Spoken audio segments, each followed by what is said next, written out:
네, 제가 오늘 소개드린 논문은 오픈AI에서 2020년도에 나온 논문이고요. 요거 제목을 보시면 아시겠지만 요거는 이제 멀티 에이전트를 사용하는 게 주제이고, 그리고 멀티 에이전트를 사용했을 때 어떤 효과가 나오느냐라고 했을 때 오토 커리큘라, 자동적으로 커리큘럼을 만들어주는 효과가 있다라는 거를 굉장히 실험적으로 아주 잘 밝혀낸 그런 논문이라고 할 수 있겠습니다. 바로 한번 들어가 보겠습니다. 짜라잔. 네, 강학습부터 조금 설명을 할게요.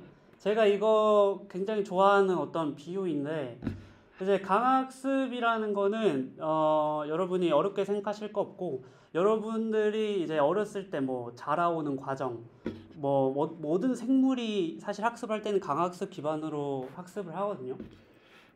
근데 이제 사람으로 치면 너무 복잡하니까 사람 훈련사가 이제 개를 훈련시키는 그런 예시로 제가 설명을 하려고 합니다. 그래서 이제 훈련사가 저기 보면 기다려라고 어떤 상황을 던져줬죠. 목표를 던져줬죠. 어떤 상태에 대한. 그러면은 이제 이 개는 자기의 청각 기관을 통해서 저 기다려라는 정보를 입력을 받을 겁니다. 뭐 기계로 치면 일종의 센서인 거죠. 그걸 입력을 받았는데 이제 이 훈련사는 이 개한테 기다려라는 행동을 처음 학습시키려고 하는 것이기 때문에 이 개는 이 소리가 뭔지 몰라요. 뭐 컴퓨터로 치면 그냥 오디오 시그널이 이렇게 들어온 거랑 똑같겠죠. 그게 무슨 의미가 있는지는 이 개는 절대 알 수 없습니다. 그래서 그냥 이 개는 사실 가만히 있었어요. 근데 이 개가 우연찮게 가만히 있었던 거죠. 우연찮게 가만히 있었는데 저 훈련사가 요구한 기다려라는 행동에 딱 맞는 행동을 했어요. 이 개는 멍 때리고 있었는데도 불구하고. 그러면 어떻게 되느냐? 훈련사는 칭찬을 합니다. 이 개가 자기가 의도했든 의도하지 않았든 뭐 무작위로 그냥 있었는데 기다려라고 센서 입력을 해준 다음에 그 다음에 그 상태를 잘 원하는 대로 이 개가 행동을 해냈으면은 그게 뭐 의도랑 관련이 있든 없든 간에 잘했어 라고 강화 인자를 던져줍니다. 저게 강화 인자인 이유는 이 개한테 쾌락을 주기 때문이에요. 뭐 실제로는 이제 뭐 개한테 먹이를 주거나 이런 식으로 많이 활용되죠. 보상의 의미로. 그래서 어떤 행동을 어떤 지시를 한 다음에 그것에 대한 어떤 반응을 보였을 때 어떤 반응을 보이냐에 따라서 이 훈련사가 뭐 벌을 주기도 하고 보상을 주기도 하고, 그랬을 때 이 개는 그게 좋거나 아니면 쾌락이라고 했지만 뭐 불쾌함도 있을 수 있겠죠. 쾌락이나 불쾌함 그 정도에 따라서 자신의 행동을 더 강화시키는 거예요. 강화시킨다는 거는 만약에 좋은 행동이었으면은 그 행동을 더 많이 하도록 강화하고, 이게 안 좋은 행동이었으면은 더 안 하도록 강화시키는 거예요. 뭐 약화시킨다고 말할 수도 있겠죠. 그래서 강화 인자를 받은 동물이 어떤 행동의 패턴을 강화하는 것, 이게 강화의 개념이라고 보시면 되겠습니다. 이때 이제 강학습에서 가장 주요한 어떤 특징 중에 하나가 시행착오가 필요합니다. 왜냐면 이 개는 처음 알았죠. 이거를 뭐 우연찮게 가만히 있었더니 뭐 그냥 훈련사가 나를 칭찬해주네 라고 해서 그냥 기분 좋아서 막 뛰어다녔어요. 그래서 이제 훈련사가 이번에는 두 번째 시도로 또 기다려라 했더니 이 개는 당연히 모르겠죠. 그래서 그냥 훈련사가 지금 기분 좋은 상태인가 보다 라고 해서 이렇게 막 놀고 있는데, 이제 걔는 여기서 차이점을 알게 되죠. 내가 이전과는 다르게 막 뜀박질을 하고 저 비슷한 소리가 났을 때 뜀박질을 하고 뭐 이랬더니만 훈련사가 굉장히 불쾌해 보이고 보상을 주지도 않네? 라고 하면은 자기도 기분이 나빠요. 방금까지 막 칭찬해주고 했던 훈련사인데.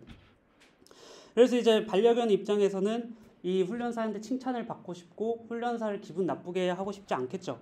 그래서 반려견은 여기서 차이를 인식을 하게 됩니다. 그래서 이 반복적인 어떤 시행착오 속에서 여기는 이제 두 번만 예시를 보여드렸지만 뭐 엄청 많이 하겠죠. 뭐 반려견의 능력에 따라서든 아니면 훈련사의 능력에 따라서든 보상의 정도에 따라서도 엄청 많이 반복했다고 했을 때 이 개가 엄청나게 똑똑하다면 세 번째 만에 이 두 개의 차이는 이런 관계성이 있구나를 파악을 하고 훈련사가 또 기다려라는 상태를 던져줬을 때 이 강아지는 그에 맞는 쾌락을 더 많이 얻을 수 있는 행동 패턴을 다시 반복을 하게 됩니다. 그래서 이렇게 강학습의 개념이라는 거는 딱히 엄청나게 어려운 건 아니고요.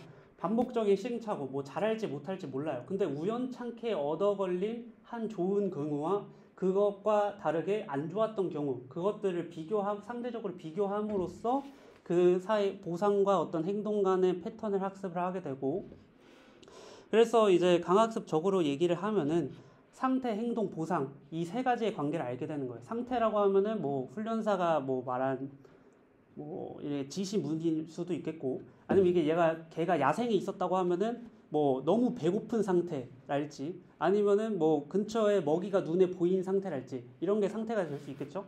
거기서 이제 적합한 행동을 하면은 보상을 얻게 돼서 그런 행동을 계속 강화하면서 살게 된다. 이게 이제 개 예시로 배운 어떤 강학습의 직관적인 이해고요. 그래서 이제 이 개는 완벽하게 학습을 한 거죠. 와, 뭔가 소리가 났을 때 가만히 있으니까 참 좋은 거구나. 나 계속 가만히 있을래. 뭐 이렇게 생각을 하는 거죠. 그래서 이 개가 쾌락적으로 학습을 하는데, 여기서 이제 문제 같은 거는 이제 개한테 다른 것도 학습을 시켜야 되잖아요. 근데 이 개가 우리가 컴퓨터도 똑같아요. 이 개도 그렇고 컴퓨터도 그렇고 우리 생각만큼 우리 이 인간이 생각하는 만큼 이 상태, 행동, 보상의 관계를 아주 명확하게 이해해서 하는 건 아니에요. 이 개는 기다려라는 그 언어의 의미를 이해한 게 아니라 그냥 뭐 어순이나 뭐 느낌이나 그런 강조하는 어투 뭐 이런 거를 듣고 그냥 한 걸 수도 있다라는 거죠. 그래서 이런 것들을 굉장히 알기가 어렵다. 그래서 아무튼 간에 이 훈련사가 처음 보는 상태를 얘기를 했을 때 이 개는 뭐 소리가 나면 그냥 기다리면 되는구나 라고 해가지고 기다렸을 때 뭐 이제는 또 불쾌감이 나오겠죠. 이러면서 또 시행착오를 하면서 새로운 태스크를 또 배우게 되는 겁니다. 이런 과정이 이제 컴퓨터랑 똑같이 처리된다고 생각하시면 되고, 우리가 단순하게 생각했을 때도 이 훈련사의 어떤 태도랄지, 뭐 훈련사를 인바이러먼트라고 해놨는데 뭐 아니면 주변 환경이랄지 훈련사랄지 이런 것도 다 인바이러먼트 포함이에요. 이 강아지 반려견이라고 하는 이 에이전트, 학습의 주체가 되는 것 외에 모든 것은 다 인바이러먼트고, 이걸 어떻게 구성하느냐, 아니면 보상을 주는 방법, 보상의 강도, 뭐 어떤 행동을 했을 때 보상을 얼마나 주느냐, 이런 것들이 이 강아지를 학습시키는 데 굉장히 중요하게 작용을 한다는 걸 알 수 있겠죠. 뭐 아니면 반복수를 몇 번 한다든지, 아니면은 손과 기다려를 얼마만큼 섞어서 한다든지, 이런 게 굉장히 중요해집니다. 그게 이제 컴퓨터로 이어서 생각했을 때도 다 똑같이 적용이 되는 거고요. 그래서 이제 앞으로는 이제 직관적인 이해를 시켜드리려고 훈련사와 개라고 했지만, 이제 학습의 대상이 되는 녀석을 우리는 에이전트라고 할 거고요. 그 외의 모든 것들을 다 인바이러먼트라고 할 거예요. 만약에 이 에이전트 1 옆에 다른 반려견 에이전트 2가 있어요. 그럼 그 에이전트 2도 이 에이전트 1한테는 인바이러먼트로 고려가 되는 거예요. 왜냐? 이 에이전트 1은 그 다른 반려견도 뭐 눈으로 보든 귀로 듣든 정보를 입력해서 받는 어떤 대상이 되는 거잖아요. 그렇기 때문에 모두 다 인바이러먼트로 이해를 해주시면 된다. 그래서 이런 식으로 시행착오도 하고 보상도 주고 상태도 여러 가지 다르게 하고 이러한 목적을 가지고 학습시키는 과정을 강화학습이라고 합니다. 뭐 우리가 흔히 아는 슈퍼바이스드 러닝 이런 것처럼 뭐 데이터가 있어서 학습시킨다기보다는 이런 식으로 반복적인 어떤 시행착오 속에서 패턴을 발견하는 일이다. 그건 에이전트가 보상을 기준으로 패턴을 좀 더 강화하거나 약화하게 된다. 라고 이해를 해주시면 될 것 같고요. 여기까지 이해 못하신 분 있으실까요? 질문할 게 있으신 분? 네. 전 PPT에서 보상을 주는 이 에이전트를 수식하는 건가요? 인바이러먼트 수식하는 건가요? 아, 인바이러먼트를 수식하는 겁니다. 보상을 주는 띄고 에이전트 외의 모든 것을 인바이러먼트. 네, 다른 질문 있으신가요?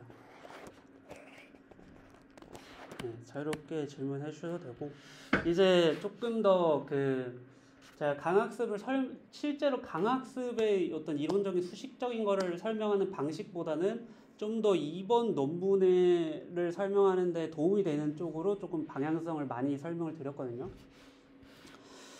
그래서 이제 다음번에 얘기할 거는 이제 이 논문과 좀 더 직접적으로 연관이 있는 개념에 대해서 방금 말씀드렸던 강학습의 개념과 연관을 지어서 설명을 드릴 거예요. 이제 interesting sample이라는 게 나오는데, 이제 여기 보면 이전에 못 봤던 상태와 보상이라고 해놨는데, 앞선 이제 어떤 흥미로운 샘플이라고 하면은 앞선 그 강아지 훈련의 예시로 보면은 이제 강아지가 기다려를 해가지고 잘 기다렸다가 두 번째 시도로 기다를 또 했을 때는 기분이 좋아서 막 날뛰어가지고 이전과 다른 상태임을 인지를 했잖아요. 뭔가 이전과 비슷한 상황인 줄 알았는데 다른 결과가 나오네.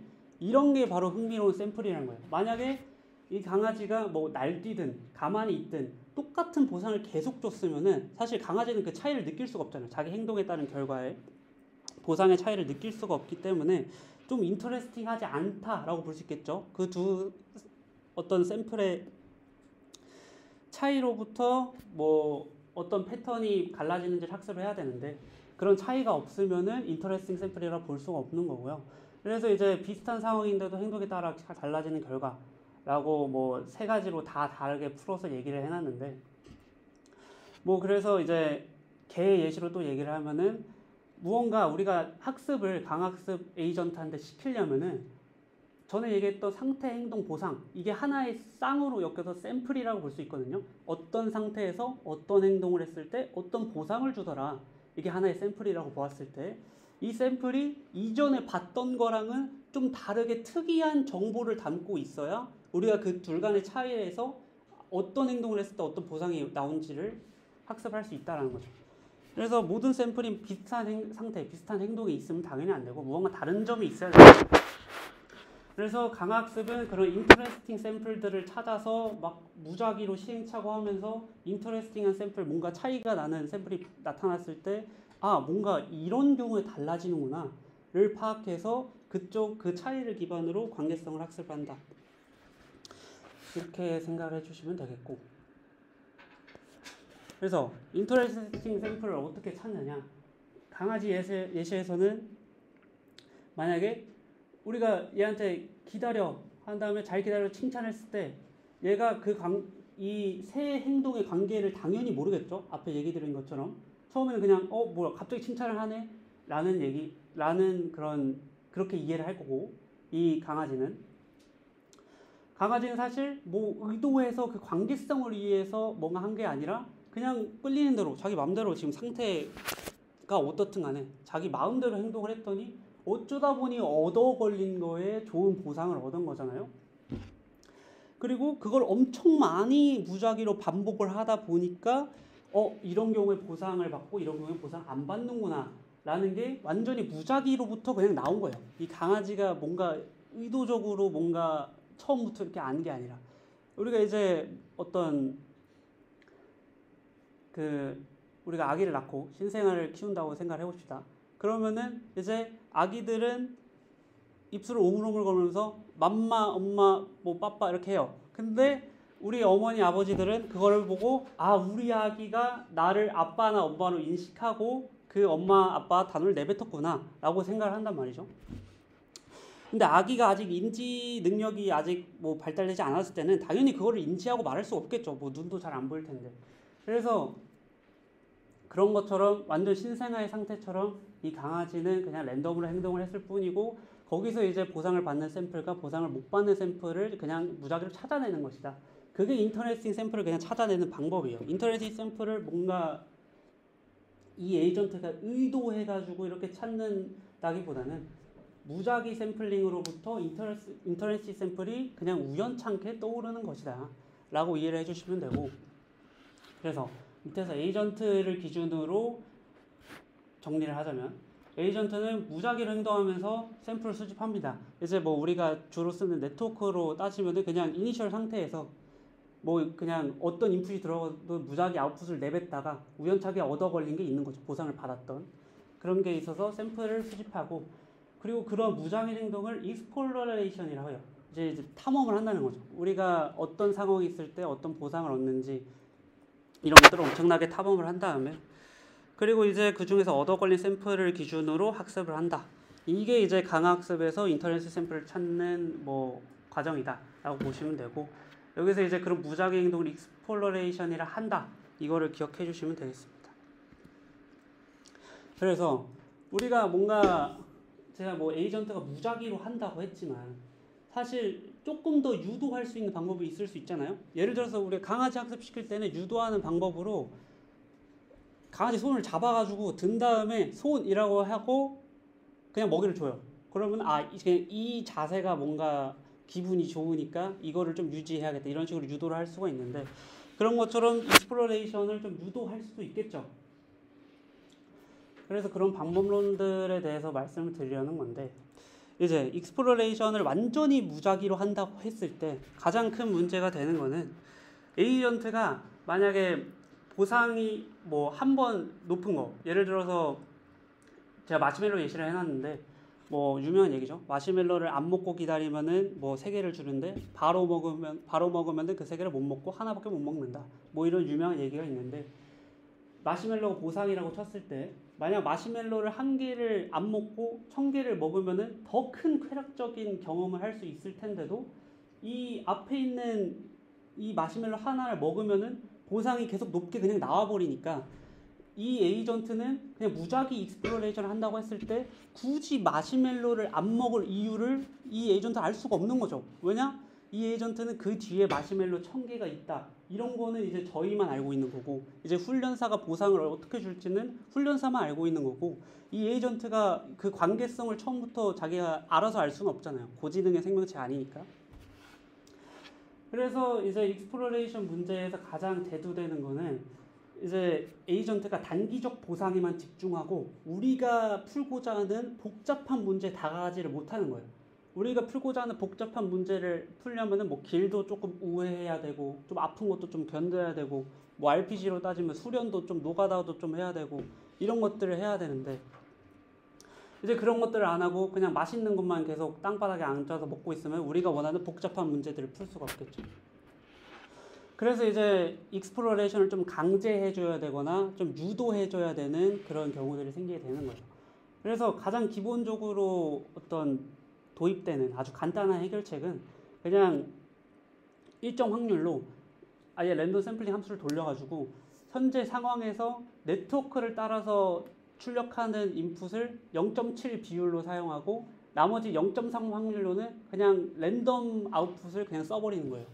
그래서 이 에이전트가 자신의 의지로 나 마시멜로 1개 먹고 싶은데 라고 생각을 해도 0.3% 확률로 아니 안 먹고 기다려 이거를 강제하는 거예요. 그러면 에이전트는 어찌 보면 훈육을 하는 거죠. 뭐 공부도 잘할 수 있게 게임 시간을 좀 제한한다든지 뭐 이런 느낌인 거죠.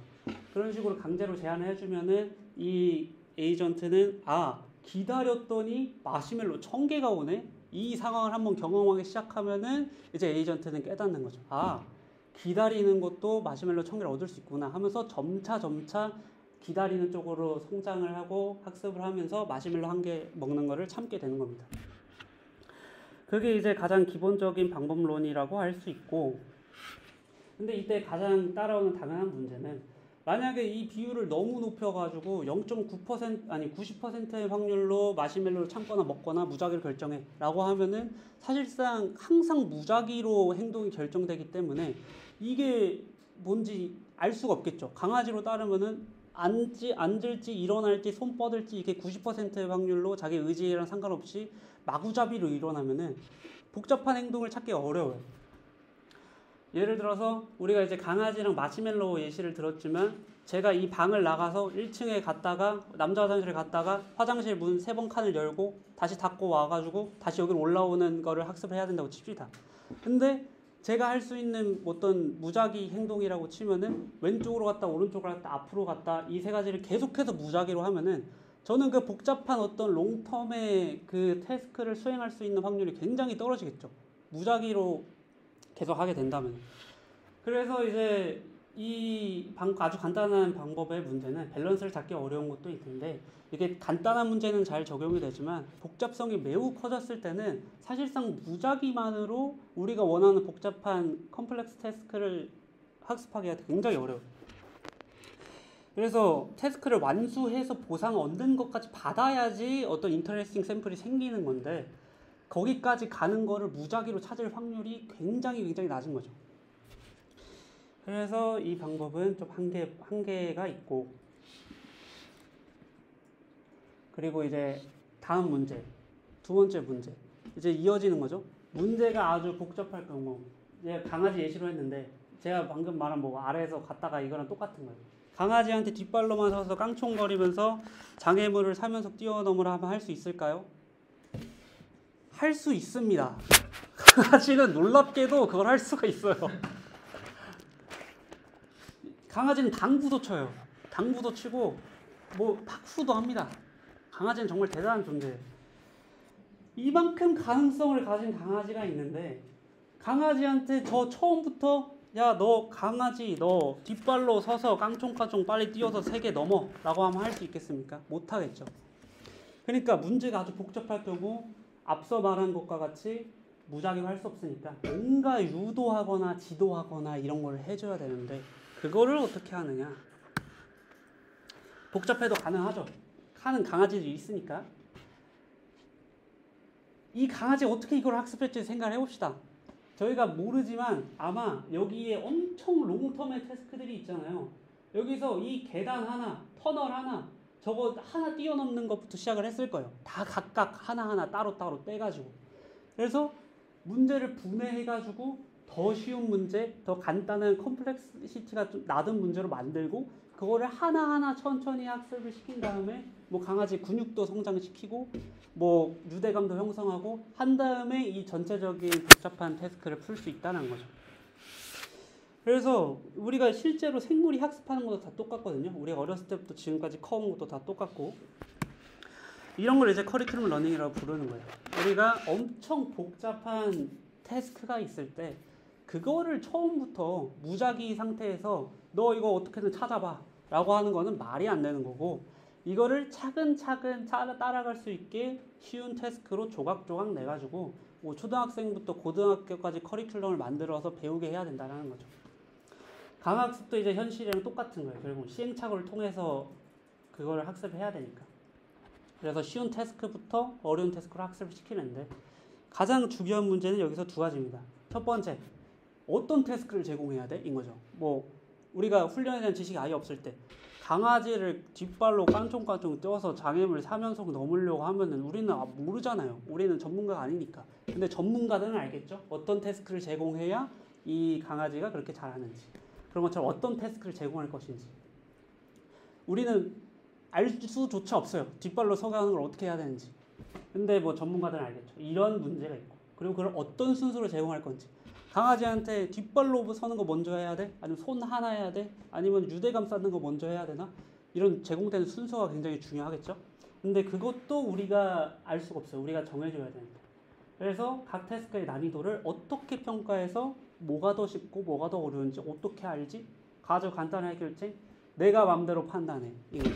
내가 그냥 생각했을 때 강아지의 어떤 학습은 내가 보니까 이런 거 같아 해서 앉는 것부터 학습을 시켜야겠어 라고 해서 이렇게 판단하는 거죠.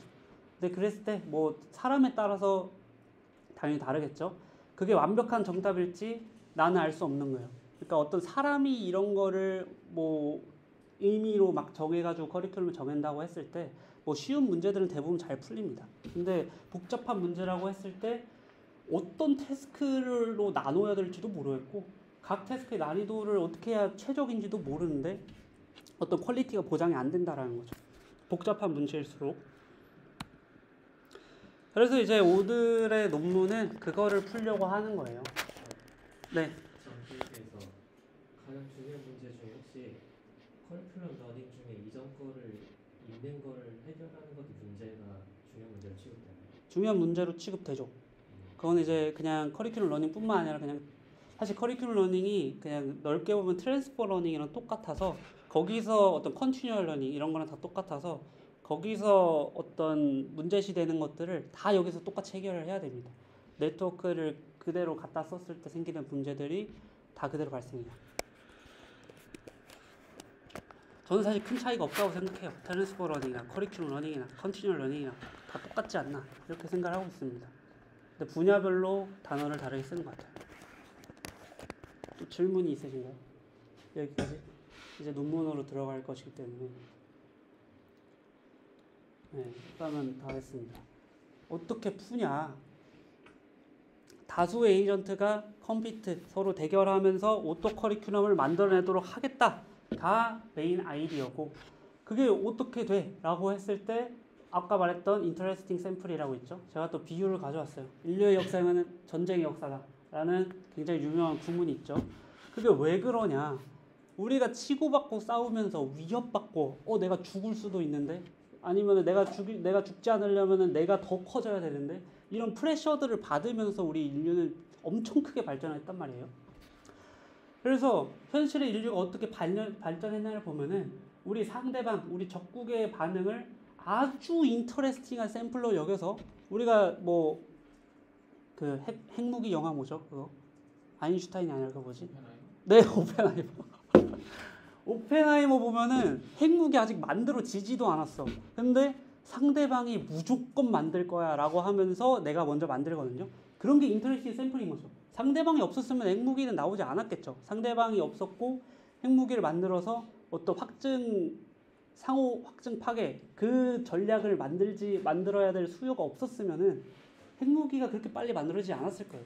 근데 상대방을 아주 인터레스팅한 샘플로 받아들였기 때문에 우리 인류가 아주 빠르게 이렇게 성장하게 된 거거든요. 내가 좀 강해졌다 싶으면은 상대방이 또 파고들고 그러면 그거 또 안 당하려고 나는 또 성장을 해야 돼.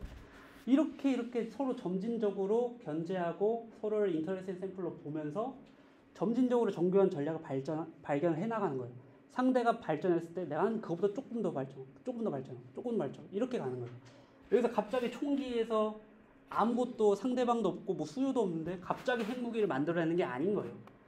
총기를 했더니 이제 기관총으로 뭐 보병들 다 상대해야 되고 기관총이 생기다 보니까 그걸 막아야 되니까 전차가 나온 거고 전차가 밀고 들어오니까 참호 파가지고 방어하면서 간 거고 참호가 나오니까 이제 못 뚫으니까 핵무기 미사일 같은 거 나오는 거고 이런 식으로 이전에 있던 문제를 해결하면서 점진적으로 발전하는 거예요. 이게 갑자기 나오는 게 아니에요.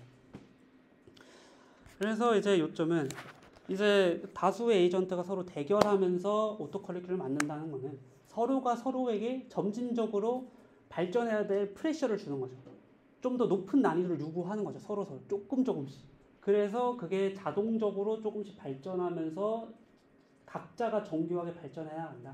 이걸 이제 오토 커리큘럼을 만들어냈다라고 이 논문에서 얘기를 하는 겁니다. 네. 에이전트끼리 경쟁 상태인 환경에서만 오토 커리큘럼이 되는 건가요? 그렇지는 않다고 그건 아니죠.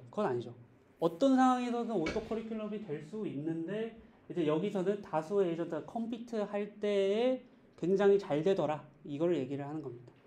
네. 에이전트끼리 다른 모델이 요구하는 네, 상관없습니다. 그건 상관없어요.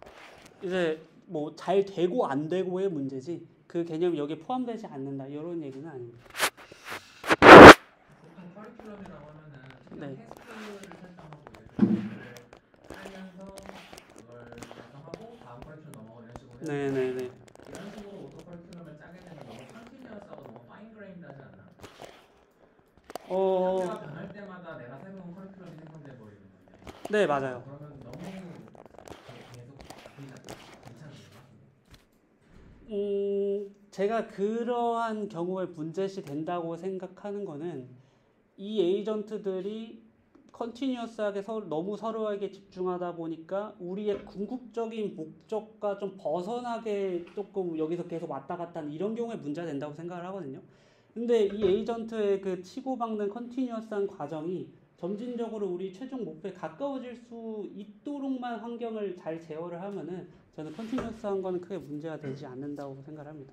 왜 이런 질문이 들었냐면 이제 보통 우리가 커리큘럼 러닝을 할 때 태스크 1에서도 충분히 학습하고 태스크 2로 넘어가게 되는데 네. 이거 같은 경우에는 사실 인터레스팅 샘플이 한번 주어지고 나서 그거에 대해서 난 어쨌든 샘플은 얻지만 충분한 학습을 하지 못하고 다른 커리큘럼이 나한테 들어오게 되잖아요. 네. 그러니까 사실 커리큘럼 러닝이 섞여서 진행되는 것 같은 학습이 이루어질 것 같은데 그게 괜찮냐는 거죠. 저는 괜찮다고 생각해요. 오히려 디스크리트하게 나뉘는 게 저는 좀 더 이상한 방식이라고 저는 생각을 하고 있어서 디스크리트하게 학습을 하면은 항상 이전 태스크에 조금 더 과적합돼서 성능이 갑자기 감소해가지고 그게 부정적 영향을 줄 때가 많거든요. 그래서 어느 정도 학습을 해야 되냐, 이것도 이전 태스크를 어느 정도 학습을 했다가 디스크리트하게 넘겨야 되냐, 이게 굉장히 주요한 문제가 되기도 하는데 그런 거 하나하나 설정하기도 되게 어렵고 또 민감해가지고 저는 컨티뉴얼하게 계속해서 자동적으로 자기들이 찾아내는 게 뭐 뭐 컴퓨터 하든 아니면 코퍼레이트를 하든 뭐든 간에 컨티뉴어스 찾아내는 게 좀 더 앞으로의 발전 방향이 아닌가라고 생각을 하고 있습니다. 그러면 그 스테이트먼트에 기반해서 말해보면 이번에 네. 우리가 그리포스 할 때도 태스크 1, 2, 3 나눠가지고 네. 세컨드를 했잖아요. 네네네. 그럼 그거를 섞어서 하면 더 좋을 수도 있었겠네요. 네, 맞습니다. 아이디어가 실제로 있었고 실제로 많이 하는 방법이 이렇게 완전히 디스크리트하게 나누는 게 아니라 비율로 나눠가지고 점진적으로 섞어서 하는 방법 뭐 이런 것들도 실제로 커리큘럼 러닝에서 많이 시도가 되는데 그게 또 그렇게 했을 때 무조건 좋다 또 이런 건 또 아니라서 태스크마다 다른 거라서 저는 그냥 했을 때 어느 정도 성능이 잘 나와서 그냥 그렇게 끝을 낸 경우라고 볼 수 있습니다. 네, 혹시 다른 질문 있으실까요? 네. 이거 약간 가는 생각나는데 네, 그거랑 비슷하다고 볼 수 있죠. 제네레이터랑 디스크리미네이터 사이에 균형이 좀 있게 같이 데이트가 되어야지 뭔가 한쪽만 너무 우세하게 돼버리면 좀 학습이 잘 안 되잖아요. 얘도 그런 문제를 갖고 있나요? 저는 갖고 있다고 생각을 하고 근데 이 사람들이 만든 인바이러먼트에서는 그게 크게 나타나진 않았어요. 뭐 왜 그랬냐고 생각을 하면은 뭐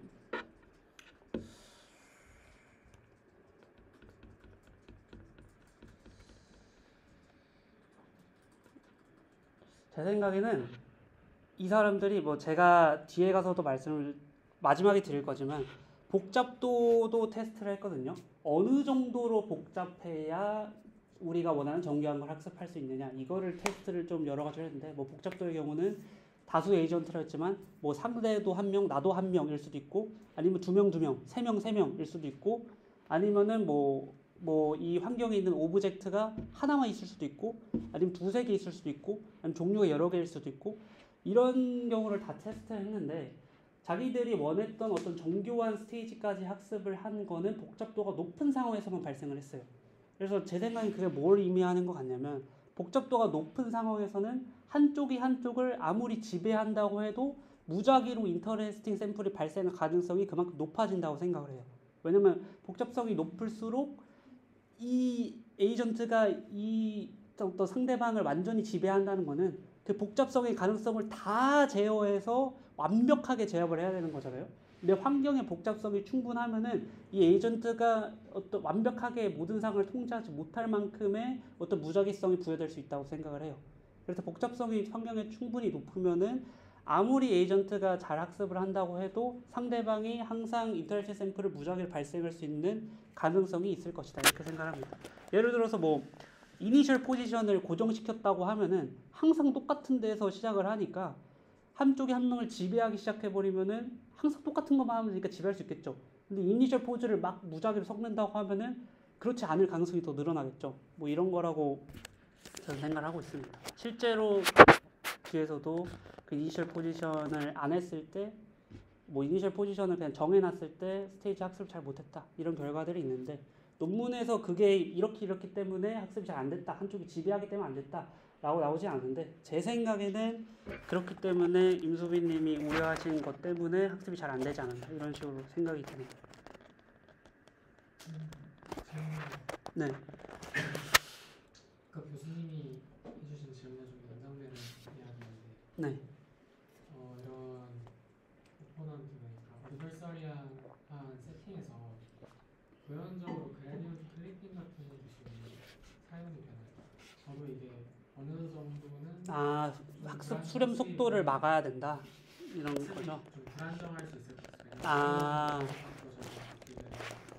디마이제이션이 문제가 생기지 않을까.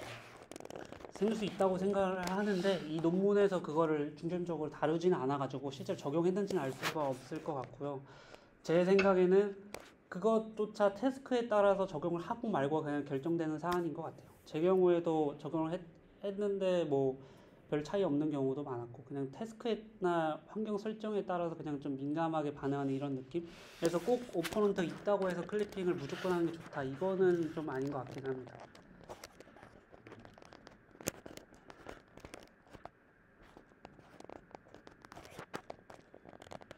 질문 네 하겠습니다. 그러면은 이제 실제 논문 안으로 들어가는 개념은 다 설명드렸고 이제 그 개념을 가지고 목적도 설명 들었고 어떻게 학습시키냐도 설명 들었고 이제 실제로 프랙티컬하게 얘네들이 어떻게 구현했냐 이거를 보여드리려고 합니다. 아까 여러 가지 경우 해소를 학습했다고 말씀드렸잖아요. 그것처럼 이렇게 뭐 하이더가 이 파란색 애들이 숨는 애들이고 저기 빨간색으로 보이는 애들이 시컬하고 이 파란색 애들을 찾아내야 되는 목적을 가진 애들이에요. 얘네가 이제 각각이 하나하나가 다 에이전트입니다. 얘네가 이제 그 행동하는 그 양식을 공유하느냐라고 하면은 얘네들이 같은 폴리시, 그러니까 같은 네트워크 파라미터를 쓰긴 하는데 인풋이나 아웃풋은 다 각자 따로따로 써요. 그러니까 어떻게 그냥 구현적으로 하나의 모델을 공유할 뿐이고 얘네들 판단은 다 각자 한다는 거. 그렇게 알아주시면 되겠고 그리고 뭐 첨언을 드리자면은 얘네들을 다 각각 파라미터를 다 분리해서 했을 때도 비슷한 결과가 나왔대요. 그래서 뭐 그거는 큰 문제 안 될 것 같고. 네, 가중치를 고민하는 거예요. 근데 따로따로 했을 때 상관없다고 하고 제 생각에도 그것조차도 태스크에 따라서 민감하게 그냥 반응하는 그냥 어떤 실험적인 결과인 것 같아서 여러분들 만약에 하실 때는 둘 다 실험해보는 게 맞고 뭐 그리고 박스의 개수 이제 박스 같은 경우는 여기 보시면 정균면체 같은 것들이 있고 그리고 저기 보시면 삼각형 있죠? 동영상인지 모르겠네. 동영상 아니네. 저건 이제 램프, 이제 경사로로 해서 이 에이전트들이 저걸 타고 올라갈 수가 있습니다. 타고 올라서 뭐 박스나 저 월을 뛰어넘는다든지 이런 행동을 유도하기 위해서 저거를 냅둔 거고. 이걸 뭐 다양한 상황에서 학습시켰는데 제가 예시로 학습 결과로 보여드릴 것들은 가장 잘된 상황, 여기 세팅 중에서 가장 잘된 것들을 예시로 가져온 거라서 저 세팅을 뭐 학습할 때마다 계속해서 랜덤으로 섞어서 하고 이건 아니고요. 여기서 랜덤으로 섞어서 하는 거는 이제 이제 아예 고정되어 있는 이 벽들 있죠. 이 벽들의 위치, 뭐 문의 개수, 아니면은 이 파란색, 빨간색 애들의 위치, 뭐 오브젝트의 위치 이런 게 랜덤인 거고 저 개수가 랜덤이고 이렇지는 않습니다. 이런 상황에서 이제 리워드 설정, 리워드가 보상이었죠. 뭐가 좋고 나쁘냐를 우리가 목적을 정해줘야 되는 건데 이제 총 240 타임 스텝의 샘플 추출이라고 했는데 이거는 이제 우리가 게임에서 생각해보면 240 프레임짜리 영상이라고 보시면 되고 그 프레임 하나하나마다 얘네가 어떤 결정을 내리는 거예요. 뭐 결정을 무슨 결정을 내리는지는 뒤에서 설명드릴 거고 그 결정에 따라서 리워드를 어떻게 주냐 이 하이더 파란색 애가 이 빨간색 애들한테 이렇게 앞에 시야각이 있거든요. 앞에 시야각에 130, 150도 있는데 거기 안에 이 파란색 애들이 들어오면은 이제 하이더 한 명이라도 들어오면은 이제 얘네들은 다 타임 스텝마다 마이너스 1, 마이너스 1, 마이너스 1의 보상을 받는 거죠. 근데 보상인데 마이너스 1이 무엇이냐? 그냥 우리가 그냥 보상이라고 얘기를 하는 거지. 음의 리워드라고 그냥 얘기를 하는 거지. 나쁜 영향을 주는 거예요. 마이너스 1은 너네 안 좋은 짓 했어 라고 퍼니시먼트, 벌을 주는 거고 만약에 안 들키고 잘 숨어 있는 상태면은 계속해서 저 타임 스텝마다 계속해서 플러스 1을 주는 거예요. 뭐 이제 이 C커들은 찾는 빨간색 애들은 그 반대겠죠. 그래서 이거를 보면은 이제 최대한 오래 잘 숨을수록 얘네한테 이득인 거고 최대한 빠르게 얘네를 찾아서 계속 보고 있어야 이 빨간색 애들한테 이득인 거겠죠. 그래서 궁극적인 목적을 그렇게 세팅하고 가는 겁니다. 파란색 애들은 처음부터 끝까지 계속 잘 숨어야 되고 빨간색 애들은 최대한 빨리 찾아가지고 얘들 계속 쳐다보고 있어야 되는 거예요. 따라가면서. 그리고 이제 하이더한테 이 48타임 스텝 동안 숨을 기회가 주어지면 이거는 이 사람들이 실험을 해봤겠죠? 그냥 처음부터 해보니까 그냥 빨간색 애들이 파란색 애들 계속 쫄쫄 따라다니면서 절대 이길 수 없더라. 뭐 이런 것들을 발견해서 준비 기간을 둬서 좀 전략을 준비할 시간을 주는 거죠. 파란색 애들한테. 이거는 그냥 뭐 태스크를 그냥 그렇게 설정을 한 거죠. 그런 상황을 설정을 했다. 그리고 이제 뇌를 볼 건데 얘네들의 안에 뇌가 어떻게 되냐 이거는 사실 여러분들이 여기서 뭔가를 건져갈 건 없어요. 이게 뭐 특별한 건 아니거든요. 뭐 그냥 셀프 어텐션은 그냥 쓰는 거고 LSTM 쓰는 거고 뭐 인풋 구성 이것도 다 이제 태스크 스페시픽한 그냥 얘네들이 여기서 이렇게 써봤더니 그냥 좋더라 이거거든요. 이 사람들이 이 저자들이 이거를 실제로 만들 때도 여기 있는 이 인풋 구성 외에 한 수십 가지를 실험을 다 해봤을 거예요. 근데 그 중에 그냥 잘 된 게 이건 거예요. 그래서 여러분들이 만약 논문을 쓰실 때도 그냥 이거 잘 될 것 같은데 해서 상상으로 실험을 해봐서 결과로 결정을 하시면 되는 상황이지 이거에서 뭔가 인사이트를 얻어가고 이런 거는 아니고요. 이 논문에서도 이게 중요한 게 아니기도 하고. 그래서 근데 이제 어떻게 판단하냐 이거를 간략하게 설명을 드리면은 이제 에이전트가 이 상황을 이해하려면은 다양한 정보를 받아야 되는데 거기서 이제 중요한 것 중에 하나는 나 자신에 대한 정보. 우리가 이제 우리 스스로를 체감한다고 얘기를 하거든요. 뭐 네, 아무튼 우리 몸이 어디 있는지 지금 내가 내 다리를 안 보고 있어도 내 다리가 어딘지 난 알 수 있어요. 뭐 이런 거 셀프 어웨어에 대한 부분 그런 거에 대한 인풋이 여기 있는 거 위치랑 뭐 각도랑 현재 속도 이런 걸 넣어줍니다. 그리고 이제 라이더라고 돼 있지만 그냥 주변으로 레이를 쏴가지고 거리를 감지하는 거예요. 레이저 지치를 쏴가지고 충돌되는 거 있으면 어느 정도 거리에 뭐가 있다. 이거를 라이더를 쏘는 거고 그래서 어떤 공간적인 정보를 파악을 하는 거죠. 그리고 세 번째는 이제 다른 에이전트들 아까 말씀드린 것처럼 나 외에 모든 건 다 인바이러먼트라고 했잖아요. 상태로 들어오는 저기서 그래서 어포넌트뿐만 아니라 우리 동료 파란색에도 저기 같이 들어있는 걸 보실 수 있고 그런 식으로 모든 에이전트에 대한 정보가 다 들어가고 그리고 박스의 위치, 속도, 뭐 각도 이런 거 다 들어가고 그리고 램프는 따로 놨는데 이것도 실험적으로 한 거죠. 원래는 같이 해봤을 거예요. 같이 이렇게 박스랑 램프랑 같이 묶어봤는데 나누는 게 더 잘 되더라 라고 해서 나눈 겁니다. 지금 라이더 넘버는 그냥 디스턴스인 것 같은데. 네네 맞아요. 디스턴스요. 태그가 같이 오진 않을 것 같아요. 그리고 지금 박스랑 램프는 글로벌하게 그냥 안 하고네. 네네 맞아요. 그렇게 해서 뭐 아들 이렇게 에이전트는 어떻게 들어와요? 동료는 항상 글로벌하게 아는 거예요? 아니요 다 글로벌하게 들어와요. 다 글로벌하게 들어와서 그럼 위치도 네, 그리고 아는데 여기서 이제 이 시야각이 있거든요. 이 시야각 안에 들어온 애들은 셀프 어텐션 안에서 마스킹을 해서 못 보는 걸로 처리를 해요. 정보는 다 들어오는데 여기서 만약에 박스가 이렇게 가려져 있거나 이 시야 밖에 있으면은 이 박스에 해당하는 컨캣한 이 부위, 이 인베딩 된 피처 이 부분을 마스킹해서 모르는 정보로 처리하는 식으로 갑니다. 그래서 이런 식으로 처리가 되고요. 그리고 이제 또 바로 뒤에 설명을 드릴 건데 이제 인풋은 그렇다라는 얘기고 얘네를 인베딩 풀리 커넥티드 뭐 서큘러 원디 컨볼루션 해서 인베딩 시킨 다음에 컨캣을 시켜서 피처를 만들고 말씀드린 것처럼 이렇게 안 보이면은 마스킹해서 없는 걸로 친 다음에 그렇게 해서 뭐 셀프 어텐션에서 나오는 이 LSTM까지 돌려서 나오는 이 액션은 세 가지가 있는데 이 세 가지를 동시에 출력하는 거거든요. 현재 이 타임 스텝에서 특정 방향으로 가속도를 몇 줘서 내가 이렇게 이동할지 이게 이제 무브먼트 액션인 거고 그러면 이제 벨로시티나 이제 X 뭐 이런 게 다 바뀌겠죠.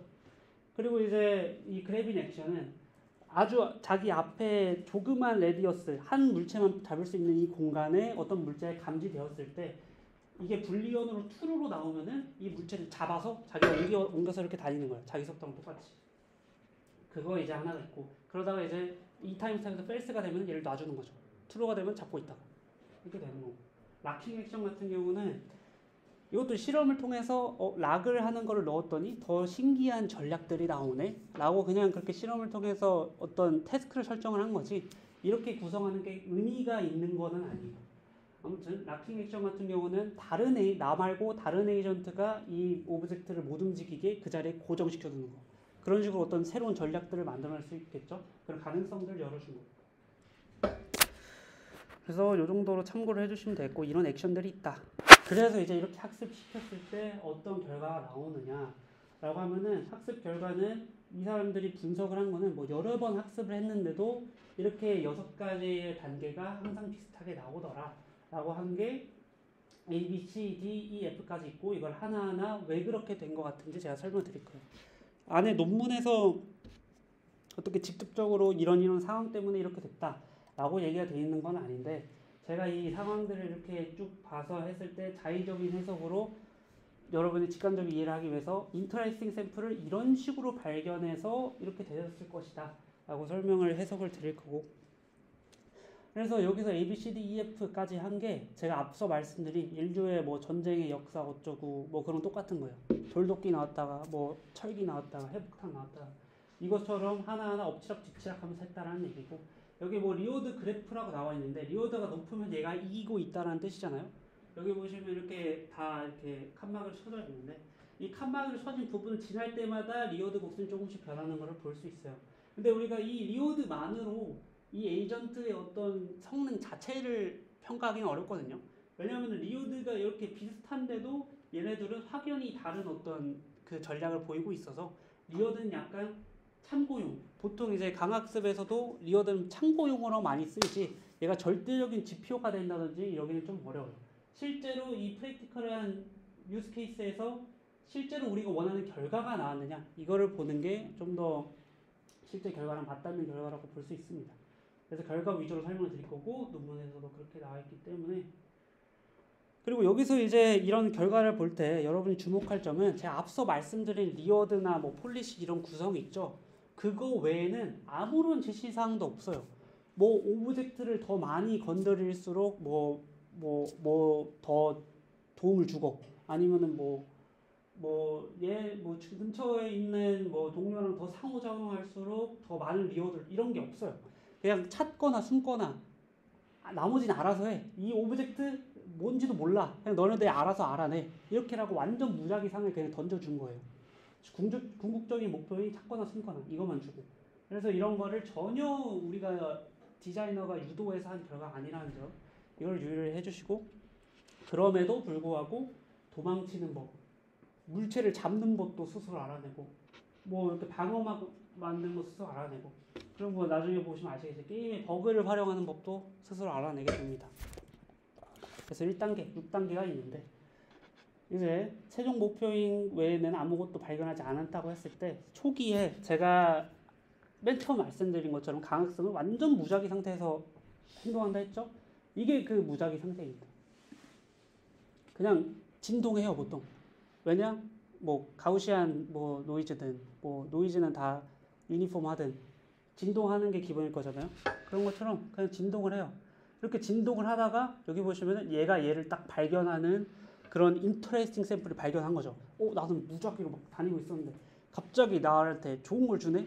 이런 상황이 발생을 했을 때 이 빨간색 저 에이전트는 아하 내가 여기서 저 파란색이 있는 쪽으로 움직였을 때 리워드가 더 높게 유지됐지 이쪽으로 갔을 때는 리워드가 높게 유지되지 않았어. 그러면은 얘한테 다가가는 게 나한테 좋은 일이구나. 이거를 학습하게 된다는 거예요. 그게 이제 인터레스팅 샘플이라고 말씀드린 거고 만약에 뭐 전부 다 막혀 있어서 얘네들이 서로 못 보고 그냥 방 안에서 그냥 자기들끼리 진동만 하고 있었으면은 그런 샘플이 발생하지 않았겠죠. 차이가. 근데 차이가 발생함으로써 에이전트들은 첫 번째 단계를 학습을 하게 됩니다. 러닝 앤 체이스, 도망 다니는 걸 하게 돼요. 빨간 애들은 쫓아다니는 걸 학습한 거고 파란 애들은 빨간 애들이 있는 쪽으로 가는 것보다 떨어지는 게 좋은 경우가 더 많았어. 이런 패턴을 학습한 거죠. 그래서 가장 기본적으로 학습하게 된 게 이 러닝 앤 체이싱이고 그리고 2단계 포스 빌딩.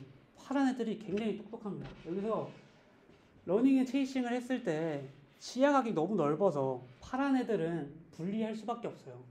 근데 우리가 저렇게 뭐 월도 막 무작위로 두고 뭐 박스나 이런 것도 엄청 무작위로 뒀을 때 우연찮게도 뭐 박스를 고정을 시킨다든지 아니면 박스 뒤에 숨었다든지 이렇게 해봤더니 빨간 애들이 나를 찾는 그 횟수가 줄어듦으로써 타임 스텝이 적어짐으로써 나한테 더 좋네? 라고 하면서 맨 처음에는 어땠을 것 같냐? 박스 뒤에나 물체 옆에서 계속해서 붙어서 움직이는 걸 먼저 학습을 했겠죠. 그런 거를 먼저 유도를 됐을 거고 그러다 보니까 얘를 고정시키는 것도 랜덤으로 조금씩 건드리다 보니까 이런 구조로 얘네를 만들었을 때는 훨씬 더 리워드가 높네? 이런 거를 조금씩 학습시키다가 이제 최종적으로 포트 빌딩을 만들게 되는 겁니다. 그게 다 무작위로 만들어진다는 게 놀라운 거예요. 아무런 지시도 주지 않았는데 쟤네들이 무작위 행동을 하다가 이렇게 하면 조금 더 이렇게 하면 조금 더 학습을 하다가 이렇게 만들어낸 거예요. 왜냐? 이 빨간색 애들이 프레셔가 있었기 때문에 얘네들이 러닝 앤 체이싱을 해서 얘네들을 쫓아오도록 프레셔를 계속 줬기 때문에 얘네는 도망 다니다가 그 우연찮게 발견한 인터레스팅 샘플을 발견한 거죠. 그래서 이걸 학습을 하게 됐고 네 질문하십시오. 고정시켜놓은 빨간 애들 못 만져요. 시킨 거 못 푸는 거예요. 네, 빨간 애뿐만 아니라 이 에이전트 각각 독립적으로 자기가 락 시킨 거는 다른 에이전트 누구도 못 풀어요. 자기만 풀 수 있어요. 네, 자기만 풀 수 있어요. 그래서 그런 전략을 이해를 하게 된 거죠. 파란색. 그래서 뭐 뒤에서 설명드리겠지만 이게 가능한 이유는 복잡성이 충분히 높기 때문이에요.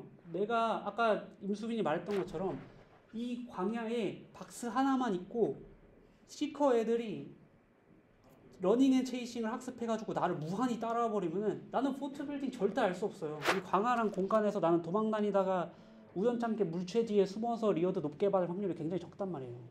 그래서 이런 복잡성이 높아야 그런 지배하는 경우가 줄어든다는 얘기를 그런 식으로 말씀드린 거고. 그리고 이게 가능하게 된 이유는 또 뒤에서 또 설명드릴 거고. 그 다음 3단계 하이더는 완전 밑으로 팔짝 뛰겠죠. 이거 막았는데 어떡해. 이거 불합리한 거 아니냐. 이거 뭐 오버밸류 OP를 패치해 주세요. 이렇겠죠. 하지만 우리가 스타크래프트에서 우리 전략을 찾아낸 것처럼 항상 어떤 종족이 사기다 라고 했지만 사용자들은 그걸 어떻게든 찾아냈어요. 이겨 먹으려고 연구해가지고. 그런 것처럼 이 빨간색 애들은 방법을 찾아냅니다. 여기 보면 램프라는 걸 넣어줬죠. 이걸 이용하라고 넣어준 건데 얘네가 이거를 여기다 끌어다 와가지고 벽을 넘는 걸 발견을 해내요. 그래서 포트 빌딩 전략을 파괴를 한 거죠. 이것도 정말 우연찮게도 처음에는 어땠을 것이냐.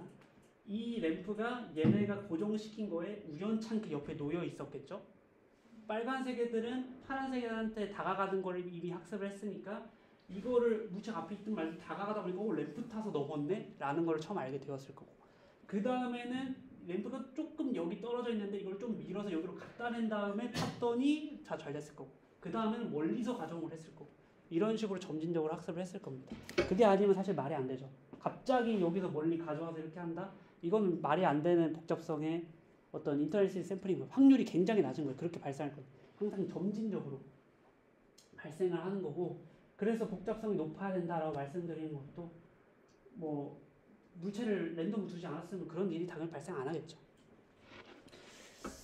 이런 걸 보시면 되고요. 그래서 이거를 개발해서 이제 얘는 이겨먹기 시작합니다. 그리고 아비주안이죠. 그리고 이제 다음 이제 이 파란색 하이더 애들이 반격할 차례입니다. 이제 램프 사실 여러분 여기서 생각하실 때도 제가 반격하고 상대로부터 프레시를 얻어 학습하는 걸 잘못 생각하시면 안 되는 게 이 저 오퍼런트와 그 하이드와 시커는 상대방이 무슨 이유로 램프를 저게 갖다 놨는지 알 길이 없어요. 그건 상대방의 학습 그거 상대방도 인발을 못 하잖아요. 이 상대방이 어떤 관계성으로 이거를 내가 왜 갑자기 지는 거지? 이걸 알 수가 없어요. 우리는 고지능체니까 램프가 여기 있으니까 그렇구나를 아는 거지 얘네들은 그걸 알 방법이 없단 말이에요. 그래서 이것도 다 무작위로 알아낸 거지 이거를 갑자기 머리 똘똘하게 얘네들이 파악을 해가지고 그거에 적합하게 어택을 한 게 아니다. 그래서 무작위로 하다 보니까 램프 좀 멀리 떨어뜨렸는데 얘네가 아무것도 못하네 라고 하게 그런 인터랙티브 샘플을 발견하게 돼서 이제 램프를 멀리다가 놓고 그냥 락 시켜버리고 그 다음에 포트를 짓는 이런 걸 얘네가 학습을 하게 된 거죠. 제 생각에 여기까지는 그 오픈 AI 저자들이 예상을 무조건 했을 것 같아요. 여기까지 했겠지 뭐 이렇게 생각할 것 같은데 이 다음 때문에 이 논문이 좋은 논문이 된 거예요. 그런데 네. 사실 저그 포트를 만든다는 것 자체가 어느 정도 학습에 수렴된 거잖아요. 네. 근데 그 상태에서 이제 준비 시간 동안 램프를 락건다는 거는 또그 무작위 행동 확률을 반영했다 쳐더라도 너무 멀리 나간 행동 같은데 현재 학보다 그건 조금 어느 정도 초기화시키는 그런 과정이에요. 아니요, 초기화시키는 과정은 없고 제가 보기로는 없었고 저도 제가 논문을 하고 논문을 쓰고 연구할 때마다 그게 가장 걱정되는 건데 제가 질문을 올린 것처럼 그 디스코드에 질문을 올린 것처럼 긴 시간 학습을 했는데도 어떻게 갑자기 새로운 행동으로 또 학습을 할 수가 있냐 그것도 저도 굉장히 의문입니다. 저건 사실 저도 의문인데 제가 커리큘럼 러닝을 실제로 이번 논문에서 했을 때도 생각보다 잘 된다였어요. 제 경험은 생각보다 오래 해도 생각보다 기존 태스크에 머무르지 않고 이게 스무스하게 연결되는 태스크를 설정을 잘 하기만 했으면은 전환도 잘하네 이렇게 저는 경험을 했거든요. 그래서 얘네도 태스크랑 이 엔바이러먼트 설정을 실험을 엄청 많이 했을 거예요. 거기서 가장 최적의 잘 되는 걸 하나를 뽑아낸 거지. 만약에 조금 틀어지거나 이랬으면은 이제 경민님이 말씀하셨던 것처럼 학습이 잘 안 되고 이런 게 엄청 많았을 거예요. 그중에 잘 되는 걸 찾아낸 거라고 생각합니다. 네. 이제 다른 태스크로 정책이 바뀐 거잖아요. 다른 태스크를 잘하도록. 그쵸. 바뀐 거죠. 이전 정책, 이전 태스크를 잘 수행하는 건 이제 불가능해지는 거예요. 그거는 조금 애매하긴 해요. 그거는 실험으로 그냥 확인을 해봐야 되는 문제라고 생각을 해요. 네. 잘 할 수도 못할 수도 있다라고밖에 말할 수 없을 것 같아요. 얘네가 제가 이 논문에 너무 내용 길어질까봐 담지는 않기는 했는데 이 멀티 에이전트로 학습시킨 결과를 다른 비슷한 태스크에 뭐 트랜스퍼 러닝을 해보고 이렇게 한 것도 있는데 제 생각에는 그거는 너무 그냥 실험적인 이게 전반적인 오토 커리큘라에 적용되는 거라기보단 이 사람들이 설정한 문제에서 잘 되는 것 같다라고 생각을 해서 굳이 안 가져왔는데 그런 것도 충분히 잘 될 수 있다. 그런 실험 결과가 있다라고밖에 답변을 못 드릴 것 같습니다. 근데 강화학습은 기본적으로 익스플로레이션 확률이 있으니까 네네. 어제 너가 말했던 어떤 하나의 태스크에 엄청나게 많이 학습한다라는 개념하고는 좀 다를 것 같고 네, 맞아요. 그 환경도 계속 변하니까 네. 그리고 컴플렉시티가 좋으면 네네. 인바이러먼트 컴플렉시티가 높으면 네네. 좋다는 얘기를 계속 하는데 대신에 그러면 학습에 들어가는 에포크 수가 엄청나게 늘어날 것 같은데 맞아요. 배치 수가 엄청 많이 필요합니다. 그건 단점 아닌가요? 단점이죠. 하지만 우리의 목적은 그렇게 하지 않으면은 그런 전경을 학습할 수 없기 때문에 저는 중요한 거라고 생각해요. 군만두만큼 GPU가 있으면 장점이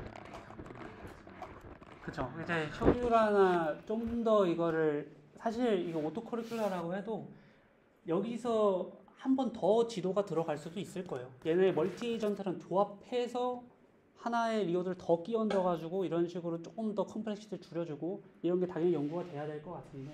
논문하고 좀 별개의 얘기인데 네. 중간중간에 커리큘럼 러닝의 그 태스크 설정이나 어떤 디컴파이션을 하는 태스크 네네네네. 디컴파이션 과정에서 유저가 개입해가지고 하는 그런 과정 그런 거 있잖아요. 네, 많죠. 기본이 그렇죠. 그런 거 그냥 LLM으로 대체하면 안 돼요? 뭐 그러니까 안 될 건 없죠. 안 될 건 없죠. 상황이 램프 상황에서 뭐 LLM 같은 걸 이용하면은 램프 좀 쓰면 잘할 수 있지 않을까라는 가이드라인을 살짝만 넣어주고 네. 이거 수정하는 속도가 굉장히 빨라질 것 같다는 생각이 드는데 네. 이제 제가 생각했을 때 그런 LLM 사용은 뭐 사람이 그렇게 했을 때 그러니까 자동화적인 측면, 구현적인 측면 외에는 사람이 해도 잘 할 수 있는 거라고 생각을 하고 근데 여기서 논문에서 얘기하는 거는 사람이 상상할 수 없는 거를 해냈기 때문에 의미가 있다고 생각을 하거든요. 뒤에 내가 나오지만. 논문하고 좀 별개 얘기를 한 건데 네네. 지금 이게 커리큘라 계속 가능은 합니다. 네. 커리큘라 계속 변하는데 사람이 그때마다 개입해가지고 정확한 가이던스를 주기 힘드니까 LLM 같이 오토매틱하게 줄 수 있는 친구를 인물을 시켜놓으면은 훨씬 괜찮지 않냐라는 가능하죠. 그 태스크 전환이 굉장히 그 범위가 넓은 경우에 유용하게 쓸 수 있을 것 같아요. 사람이 예상하기 어렵게 태스크를 갑자기 이것도 했다가 다시 돌아야 된다거나 이런 식으로 트랜지션이 좀 잦다거나 아니면은 갑자기 다른 도메인으로 넘어가야 되거나 이런 경우면은 좀 유용하게 쓸 수 있지 않을까. 그리고 방금 가이던스를 어떻게 줄지에 대한 고민이 좀 있어야 될 것 같은데 네. 그냥 어텐션을 특정 그 예를 들면 램프를 좀 써야 되면은 그냥 램프에 해당하는 어텐션을 높여주고 이런 식으로 해도 돼요? 그런 식으로 동작해요? 저는 될 거라고 생각을 합니다. 네. 될 거라고 생각을 하는데 사실 그런 게 다 굉장히 그 무슨 표현을 해야 될지 모르겠네. 그 특정하게 뭔가를 건드리는 경우들이라고 생각을 해서 분명한 목적이 그거를 달성하는 게 우리 궁극적인 목적이다라는 분명한 목적이 있지 않으면 조금 범용성이 떨어지지 않나라고 생각하고 있습니다. 네, 요즘 나오는 논문들 보면 변동성은 다 버리던데? 네, 그렇게 생각하면 당연히 그게 좋죠. 제한할 수 있을 만큼 제한하는 게 무조건 좋다고 생각합니다.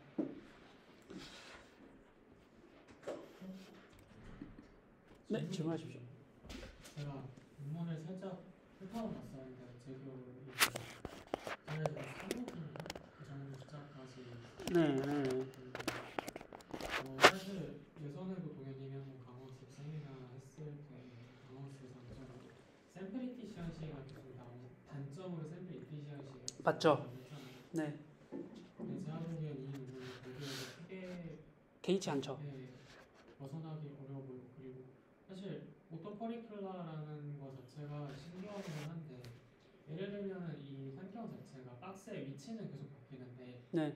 박스를 항상 잠글 수 있잖아요. 네, 맞아요. 예를 들면 이 바뀌는 게 어떤 이제 샘플에서는 잠금 기능이 없고 어떤 샘플에서는 잠금 기능이 다시 생기고 하면 헷갈리겠죠? 네, 그렇게 해도 얘네가 빠르게 초기에 잠기는지 안 잠기는지를 판단하고 그거에 맞춰서 어떤 그 샘플에서의 전량을 수정 가능한 수준까지 이게 학습이 되는 건지 아니면 전 된다고 생각해요.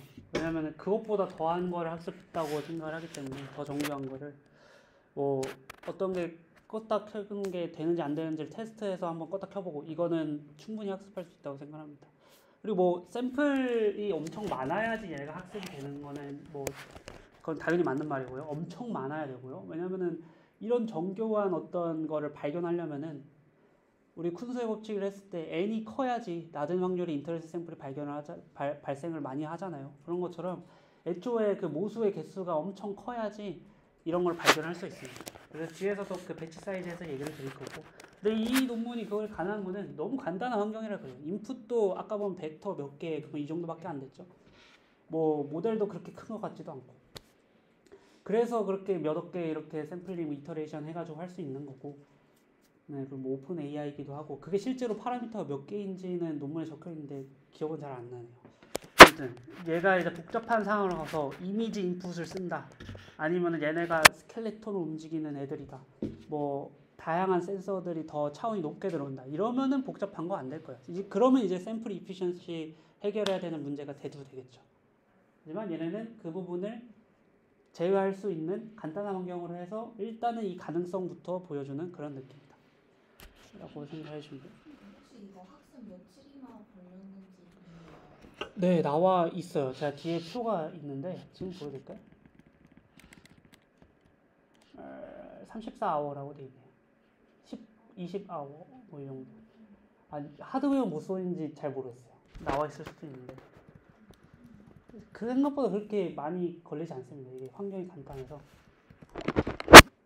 네, 아무튼 4단계까지밖에 생각을 못했겠죠, 이 사람들은. 근데 여기서 이제 놀라운 게 나오면 이게 사람이 못하는, 아마 그 전까지 갔으면은 여러분들이 말씀하신 것처럼 이거 사람이 해도 되는 거고 뭐 굳이 이렇게까지 하냐 이렇게 됐을 텐데 이거는 이제 사람이 예상할 수 없을 거.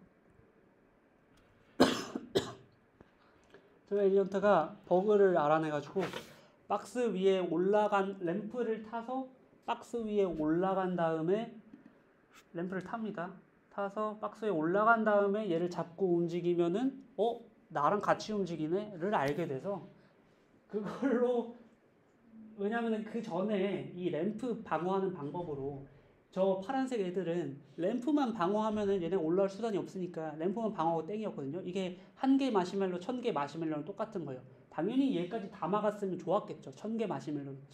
근데 저 파란색 에이전트는 아니 램프만 잠궈 놓으면은 1개 마시멜로 아주 굿 땡인데 뭐하러 저거까지 해? 달라질 거 없는데? 이렇게 생각을 하는 거죠. 하지만 장기적으로는 그게 아니었고 그 결과 약점을 드러내서 이 빨간 애가 이런 트릭을 사용하게 만들어 버린 겁니다. 그래서 사실 저 빨간색 애가 이런 행동을 함으로써 앞서 말씀드린 저 파란색한테 프레셔를 또 넣은 거죠. 너 박스 안 잠가? 너 큰 코 다칠 거야. 너 맛 좀 봐라. 하면서 박스까지 잠궈야 돼. 라고 하면서 더 정교한 전략을 만들기를 강요를 한 거죠. 만약에 우리가 이 오토 커리큘라 얘가 자동으로 찾아내게 안 했으면은 이 버그를 쓸 거를 예상해서 이 프로그램을 만든다? 그건 좀 이상한 거라고 생각을 하거든요. 그래서 오토 커리큘라의 어떤 강력한 면모가 이런 데서 드러나지 않나. 뭐 뒤에 가면 더 강력한 결과도 더 있습니다.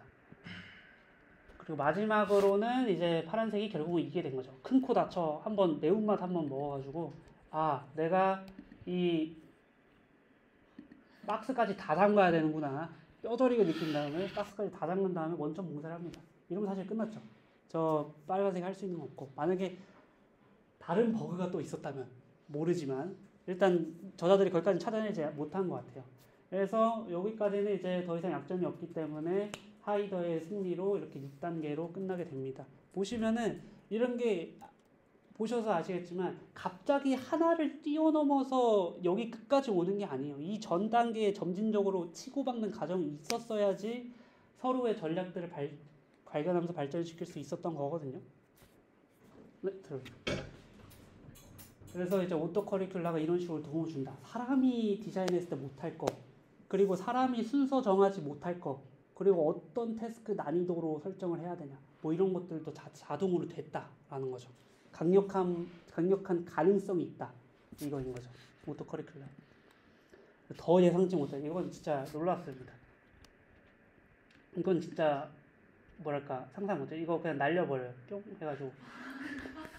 이것도 무작위로 하다 보니까 얘가 찾아낸 거고, 뭐 이건 그럴 수 있다 쳐요. 밀다 보니까 되네. 근데 이 시커가 하는 거는 이거는 정말 신기합니다.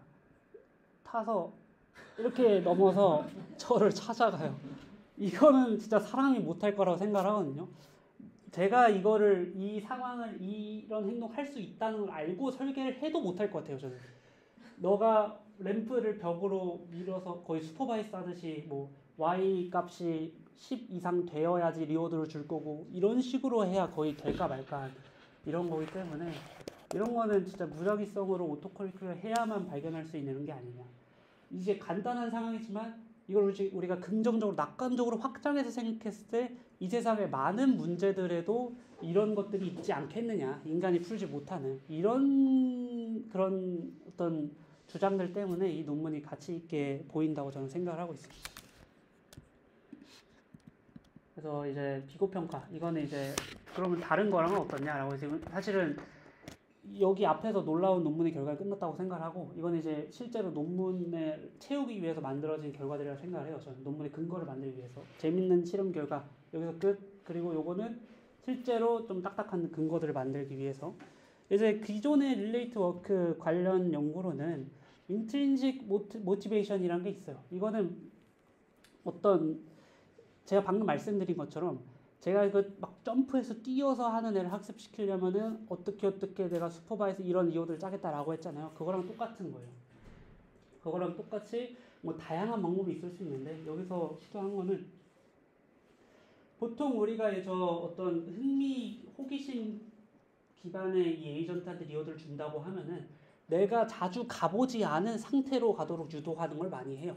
그래서 여기 카운트 베이스로 되어 있는 거는 이 상태마다 뭐 30빈으로 나눴다 이렇게 돼 있는데 그거를 다 실제로 카운팅을 해가지고 횟수를 세가지고 횟수가 낮은 쪽으로 갔을 때 더 높은 리워드를 주도록 하는 리워드를 같이 넣는 거예요. 그렇게 하면은 이 에이전트가 내가 안 가본 데로 가니까 리워드를 높게 주네 하면서 좀 더 탐험을 할 여지가 생기는 거겠죠. 아까 말한 완전 무작위 입실론 그리디 뭐 이런 것보다 좀 더 내가 안 가본 데를 가보도록 유도하니까 이건 좀 더 발전된 방향이겠죠. 이런 것들이 그 강학습의 뒤쪽에서는 이런 것들이 연구되고 있었는데 그거를 이제 가져온 거죠. 그래서 학습을 시켜봤더니 잘 안 됐다라는 게 주요한 거고요. 했더니 그냥 뭐 포트 만들고 뭐 이런 거 안 되고 얘네 돌아다니기만 하고 오퍼런트가 없는 거는 이 태스크 자체를 다른 태스크도 사실 실험을 좀 해봤어요. 얘네가 이 오퍼런트만 있는 것뿐만 아니라 물론 얘네는 이제 카운트 베이스드 인트린식 리워드를 해야 되기 때문에 오퍼런트가 없는 거지만 포트 빌딩 하는 것만 학습 태스크로 주고 너가 포트를 만들어봐 라고 하는 걸 학습시켰을 때 잘 안 됐다. 근데 오퍼런트가 있을 때는 아주 잘 하더라. 우리가 아까 봐왔던 것처럼. 해서 기존의 방법들보다 훨씬 낫다. 이런 얘기를 하는 겁니다. 2단계도 학습을 못했다. 6단계까지도 못 가고. 그래서 뭐 이거는 제가 생각해서 당연한 결과로는 방향성 없이 광범위한 익스플로레이션 아까 처음에 말씀드린 그거랑 비슷한 거예요. 완전히 무작위보다야 조금 좀 복잡성을 줄어들었겠지만 그래도 여전히 이런 넓은 복잡성이 높은 환경에서는 유도성이 좀 떨어지고 너무 광범위하다라는 거죠. 무작위 확률이. 그래서 이런 게 있었고, 그리고 환경 설정에다가 아까 임소빈님한테 말씀드린 거, 이게 이머전스가 우리가 6스테이지가 최고잖아요. 어떤 스테이지까지 발전을 학습할 수 있었냐고, 앞에 것들은 학습 환경 설정을 몇으로 했냐에 따라서 어디까지 학습을 했냐라고 했을 때, 여기 대략적으로 보시면은 여기 보시면 박스 쉐이프가 고정돼 있고, 뭐 이니셜 로케이션 고정돼 있고, 월 아까 말한 그 스태틱한 월들 있죠. 그런 게 없을 때, 이런 경우에는 복잡성이 떨어지고, 뭐 러닝 앤 체이스에서도 하이더들이 무작위로 높은 리어드를 발생하기도 어렵겠죠. 벽도 숨을 데도 없는데 계속 돌아다녀야 되니까. 그래서 그런 식으로 복잡성이 떨어지고 이런 경우들은 다 낮게 나왔는데, 이제 충분한 랜덤성과 어떤 팀 사이즈나 박스의 개수나 이런 게 확보되었을 때는 6스테이지까지 문제없이 가더라. 이런 걸 좀 환경의 복잡성에 따라서 테스트를 한 거라고 볼 수 있고요. 그래서 제가 뭐 말씀드린 거는 아까도 그랬지만, 통제된 쉬운 문제나 에이전트 제공하면 인터레스팅 샘플이 무작위로 발생할 수 있는 확률도 당연히 떨어지기 때문에, 복잡성과 그 다양성의 밸런스를 잘 오묘하게 잘 맞춰서 이런 걸 설정하는 게 중요하다. 제가 뭐 우리가 강학습 하게 되면 항상 간단한 문제부터 시작하고 이런 걸 많이 하는데, 그것도 당연히 좋지만 내가 다양성을 제공하지 못해서 항상 비슷한 대로 빠지고만 있는 거 아닌가, 이런 생각도 충분히 해줘야 된다. 무작위성도 충분히 도입을 해줘야 강하게 학습시킬 수 있을 거다 라고 말씀을 드리는 거예요. 배치 사이즈, 방학습에서 배치 사이즈 큰 의미 갖는 게, 아까 큰 수의 법칙 얘기 드린 것처럼 인터레스팅 샘플이 발생을 하려면 우리가 아무리 이 확률적으로 잘 유도를 하고 좋은 샘플이 나올 확률을 높여준다고 해도 결국은 모수가 높아요. n이 높아야 돼요. 큰 수의 법칙에서 n이 높아야 돼요. n은 배치 사이즈죠. 샘플을 몇 개나 뽑을지니까. 그래서 n이 크면 클수록 샘플 속에서 인터레스팅 샘플의 개수가 많은 테니까 에이전트가 참고해서 학습할 수 있는 가짓수가 많아지는 거예요. 오른쪽은 이제 배치 사이즈별 스테이지 4까지 도달하는 시간을 나타낸 건데, 같은 샘플, 비슷한 샘플 개수를 사용했다라고 가정을 하는 거거든요. 그랬을 때 이제 배치 사이즈를 엄청 크게 했을 때 업데이트 횟수가 더 적게 해서 그 수렴 속도가 굉장히 빨랐다. 이런 얘기를 드리는 거고, 제가 생각했을 때는 이 폴리시가, 이 네트워크가 어떤 행동을 학습해서 인터레스팅 샘플을 판단해서 실제로 자기 웨이트를 바꾸는 과정은 업데이트 때 바꾸는 거거든요. 그래서 제가 항상 생각하는 거는, 이게 이론적으로 실제로 그런지는 몰라요. 하지만 제가 생각할 경험적으로나 제가 생각하는 거는, 한 배치 사이즈 업데이트 안에 상대적 차이를 가지고 그레디언트를 업데이트를 한다고 생각을 해요.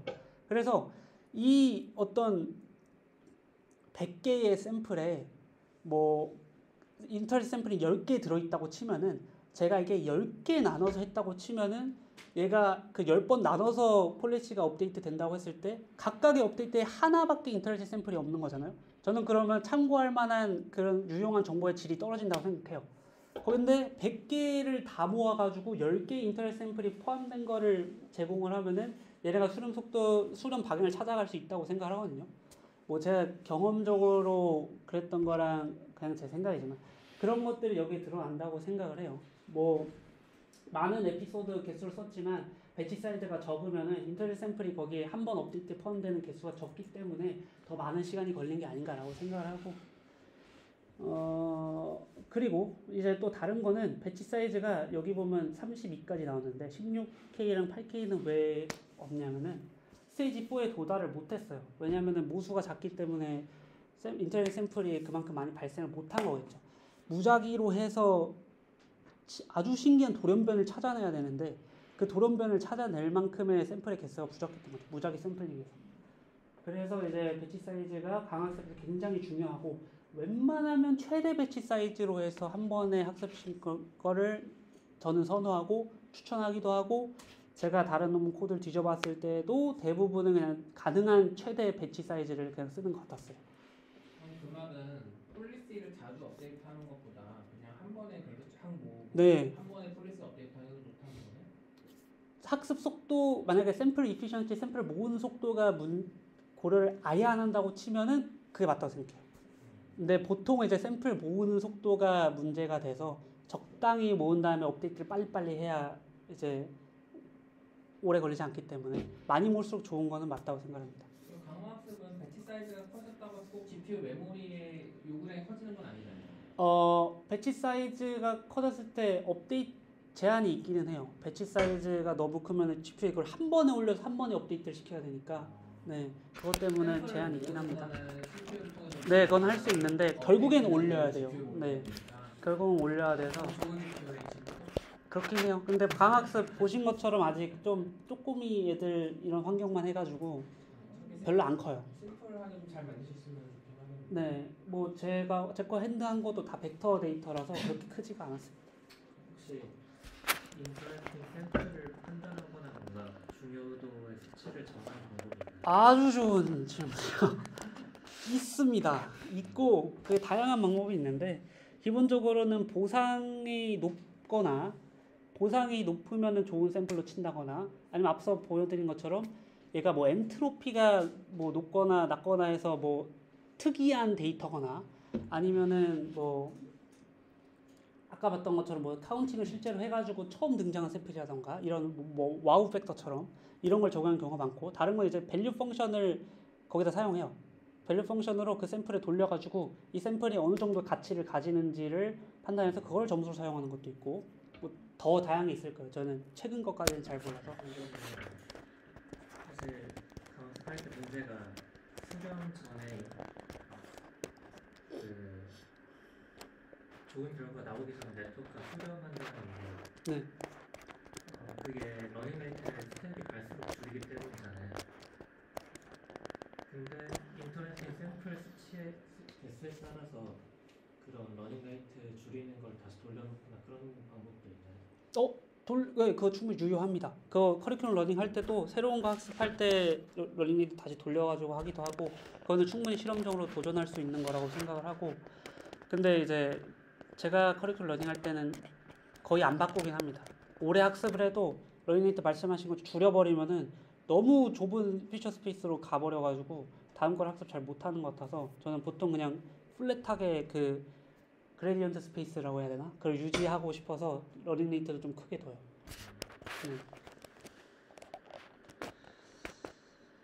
그렇습니다.